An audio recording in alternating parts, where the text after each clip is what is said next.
Today, an embattled state recovery group is asking the General Assembly for more than $200 million, not for Helene relief, but for hurricane and flood damage from 8 years ago in eastern North Carolina. Capitol reporter Dina Hartley joins us live from Raleigh, where today a group asked for that money. And Dina, a heated argument today.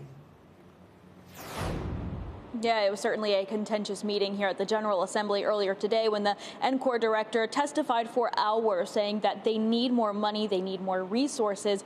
But lawmakers say that they have dished out tens of millions of dollars already, and NCORR just isn't getting the work done. They say because of that, North Carolinians are suffering.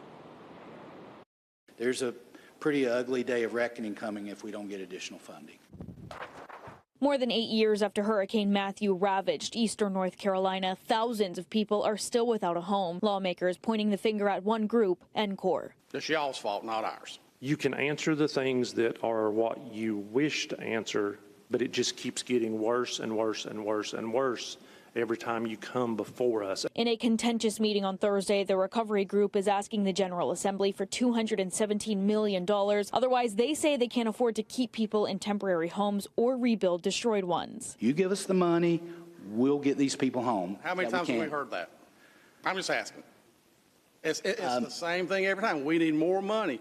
We keep throwing money at a problem that you can't resolve. I appreciate. Y'all proven you can't do the job. The General Assembly appropriated $50 million for the group less than 3 months ago. Pryor Gibson, the director of NCORR, admitted to financial mismanagement within the group and bad decision making, but For the 3,200 plus families that have gotten the keys to their new homes, this has been a life-changing experience when they lost everything in the disaster. Lawmakers say it's not enough. After a while, when you spend more time explaining what you did than accounting for what you did, it's not a mistake, it's a lie. North Carolinians have been waiting 8 years for help.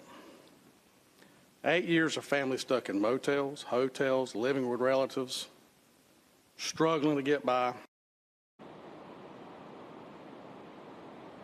And right now, there's no word on when the General Assembly could make that funding decision. But we do know that Republican leadership here at the General Assembly has repeatedly said that they want to ditch the NCORR model and that they don't see the body continuing to fund the group anymore.